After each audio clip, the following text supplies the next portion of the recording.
Na vanoggend se sitkamergesprek wil ek baie graag hê, moet elke een van ons weet, ons is goed genoeg. Maak nie saak wat ander mense van ons sê of dink nie, ons is goed genoeg.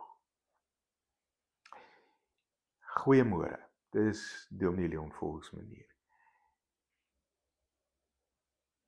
En vanoggend lees ons Matteus 9, vers 9 tot 13. Die roeping van Matteus. En die groot vraag is ek goed genoeg? Kom ons lees saam. Terwyl Jesus daarvandaan verder gegaan het 'n man met die naam Matteus, het hy 'n man met die naam Matteus by die tolhuis sien sit en vir hom gesê: "Volg my." Hy het opgestaan en hom gevolg. Jesus het by hom in sy huis gaan eet. En baie tollenaars en sondaars het saam met Jesus en sy disippels kom eet. Toe die Fariseërs dit sien, vra hulle vir sy disippels: "Waarom eet julle leermeester met tollenaars en sondaars?" Maar Jesus het dit gehoor. Die wat gesond is, het nie 'n dokter nodig nie, maar die wat siek is. Gaan leer wat dit beteken. Ek verwag barmhartigheid en nie offers nie. Ek het nie gekom om mense te roep wat op die regte pad is nie, maar sondaars. Is ek goed genoeg? Ek is baie seker dat dit 'n vraag is wat elke een van ons al deur die loop van ons lewe, nie een keer nie, nie 2 keer nie, maar 1000 keer onsself al afgevra het. Toe ek aansoek gedoen het vir pos en ek genooi is vir 'n onderhoud, is ek goed genoeg? Toe ek die bevordering gekry het, dalk met 'n stuk onsekerheid die bevordering aanvaar en vir myself gevra, is ek goed genoeg? Hoeveel keer het ons nie dalk in die huwelik gewonder, is ek goed genoeg nie? Hoeveel keer in die opvoeding van ons kinders gevoel, maar ek weet nie wat om te doen nie, ek is nie goed genoeg nie. En vir ons tieners is dit selfs nog 'n groter vraag om te vra. Want hulle het min lewenservaring wat vir hulle kon uitwys waarin hulle goed of nie goed is nie. Hulle ken dus nog nie hulle eie vermoëns nie goed genoeg in elk geval nie. En hulle is so beïnvloedbaar deur maats en wat maats dink en wat maats doen, dat dit baie keer 'n groot rol speel in hoe hulle oor hulle self dink en voel, en of hulle enigsins goed genoeg is. En dan is daar natuurlik sosiale media, wat 'n enorme impak op ons jong mense se idee van hulle eie waarde, hulle selfbeeld het. Die mooi mense, die suksesvolle mense, word daar uitgebeeld en hulle word voorgestel as die ideaal om na te streef. En al ons jong mense begeer met hulle hele wese om so te wees, net om uit te vind, ek kan nie, ek is anders. Dan begin die twyfel inkom, is ek goed genoeg? Ons noem dit selfbeeld of eie waarde. En dit is eintlik vanselfsprekend wat ons eie waarde deur die lewe beïnvloed. verhoudings. Is ek aanvaarbaar of het ek al verwerping beleef? Dalk het my pa nooit vir my 'n drukkie gegee en gesê hy is lief vir my. Dalk het my ma soveel druk op my gesit dat ek geglo het niks wat ek kan doen, niks wat ek doen is vir haar of hom goed genoeg nie. My prestasies en my mislukkings het dalk 'n rol gespeel. My bakore en krom knieë, liggaamsbeeld.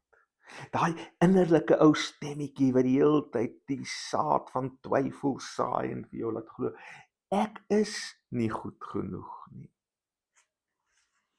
Die geestelike perspektief wat ek het. Ek het te veel sonde. Ek doen in die oë van die Bybel en die Here en die kerk en wie ook al net te veel verkeerde goed. Ek kan dus nie goed genoeg wees vir God nie. Maar sien vriende, ons vaste, ons geestelike waarde, ons eie waarde as mense word nie gemeet in wat al hierdie ander dinge sê nie. Maar lê in die vaste basis van Christus en wat Christus vir ons gedoen het en sy liefde vir ons. Hier in ons teks lees ons hoe Jesus 'n disipel kies.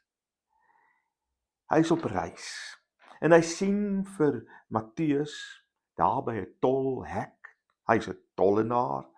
Hy sit daar besig om sy werk te doen en dan roep Jesus hom. 2 woorde: "Volg my."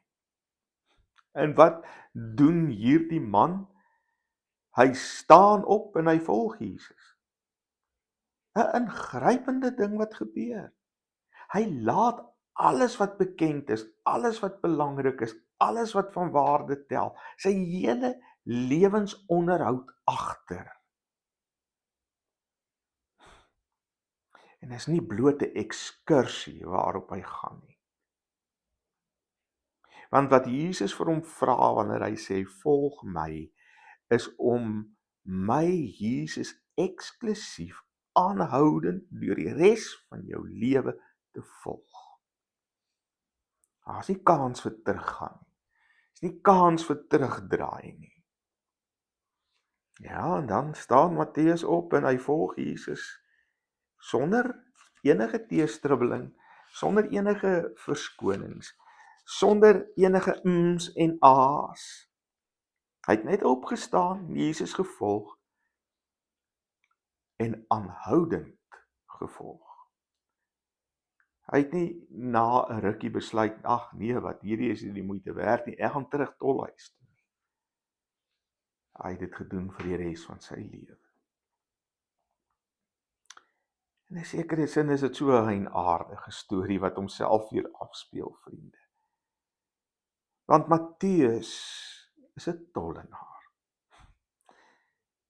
Hy is 'n sondaar. En 'n sondaar word deur die Jode in daai tyd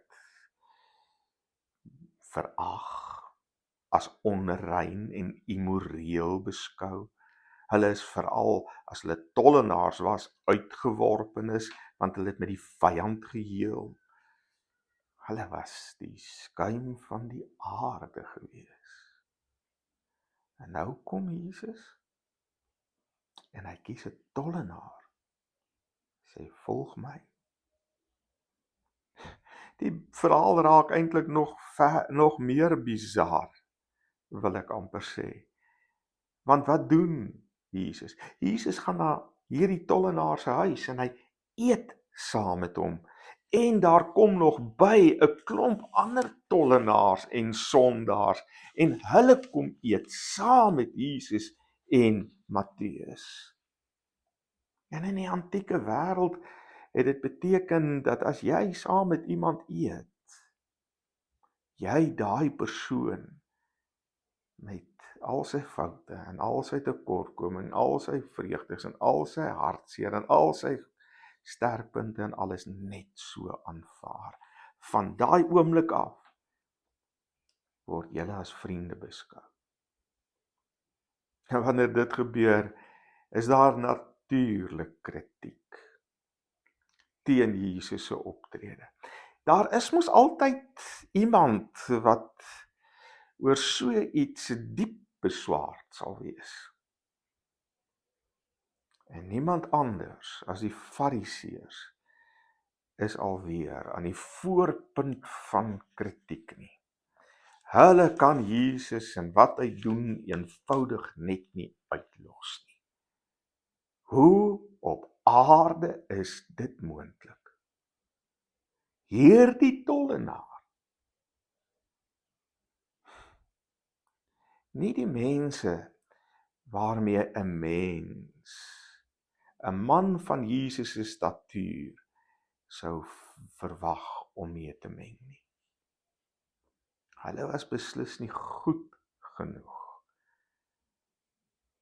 veral nie in die oë van die Fariseërs nie. Bring my terug by die vraag van die begin, is ek goed genoeg?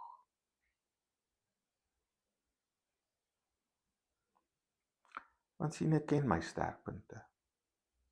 Ek ken my tekortkominge, ek weet nie almal hou van my nie. Dan is daar baie wat wel van my hou. Meer nog wil ek die vraag anders stel.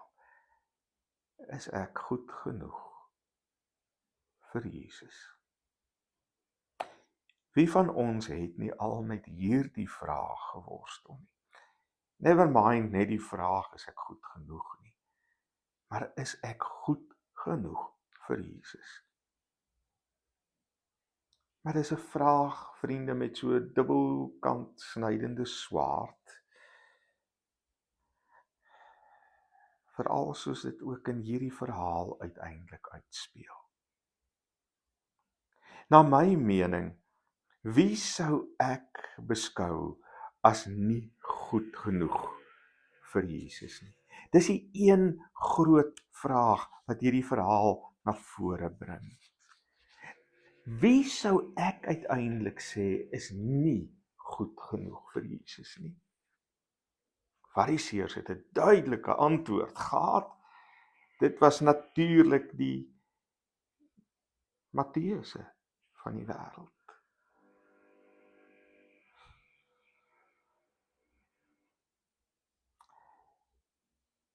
Jesus haal dan Matteus 6, Hosea 6 vers 6 aan. Waar God vir Hosea dit duidelik maak, ek wil barmhartigheid hê, nie offerhandes nie. Ek wil onvoorwaardelike liefde hê. Ek wil hê jy moet barmhartigheid betoon teenoor ander, liefde teenoor ander, soos wat ek teenoor jou het. Soos wat Christus aan die kruis vir elke een van ons gewys het. Dis die tipe barmhartigheid en liefde wat hy graag van my en jou vra. Al die kriteria wat die Fariseërs gebruik het om mense nie in te sluit nie, maar uit te sluit, was van nul en geener waarde in Jesus se som van wie is nou regtig aanvaarbaar nie. Sien, Matteus en die ander tollenaars het waarskynlik deur hul lewe en deur die kritiek wat hulle die heeltyd van die Fariseërs, die geleerdes, die aansienlikes in die gemeenskap, gesoek na aanvaarding op 'n manier. Almal het hulle dan geetiketeer as hopelose, verlore, niks werd vir die samelewing suurstofdiewe nie, omdat hulle nie voldoen het aan daardie vreeslike vereistes van die Fariseërs nie. Maar toe, onvoorwaardelik, het hulle alles agtergelaat en Jesus gevolg, volwaardig gevolg en aanvaar die liefde wat hy vir hulle gegee het. Daardie liefde het hulle met absolute wederliefde uitgeleef. Jesus is nie beïndruk deur offers nie, sê die teks. Hy is nie beïndruk deur die goeie dade en die mooi dinge wat ons doen nie. Bring my tog weer by die vraag uit, is ek goed genoeg? Daar's 1000 redes wat ek kan sê, ek is nie goed genoeg vir Jesus nie.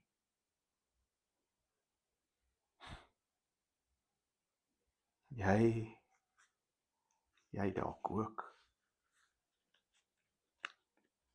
Jy het dalk ook 'n klomp redes wat jy sou kon opnoem. Maar Matteus se verhaal oor die tollenaar Matteus en Jesus leer vir ons iets anders. Leer vir ons, Jesus kyk met ander oë. Die koninkryk is daar om in te sluit en nie uit te sluit nie. Aanvaarbaarheid begin nie by my vermoëns nie, by dit wat ek na die tafel toe bring nie, maar by 'n uitnodiging. Jesus wat vir jou en my in die oë kyk, by die tolhekke van ons lewe en sê, volg my. En dan onmiddellike, onvoorwaardelike gehoorsaamheid is die tweede ding wat tel. Jou geskiktheid lê in jou bereidheid om te reageer wanneer Jesus sê, volg my. Sonder verskonings. Derdens, ons is nie geroep om ander te takseer op hulle baadjies nie. Om ander te kritiseer en af te maak as hopelose, niks werd, sondaars, nul op 'n kontrak mense nie.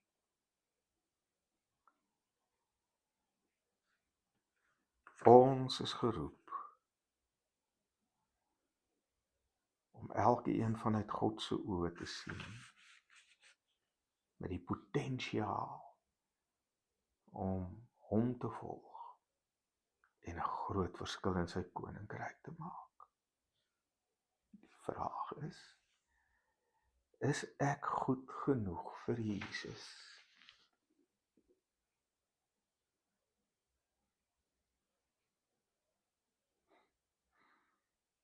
Die antwoord is eenvoudig, vriende. Nee. Ek is nie goed genoeg nie.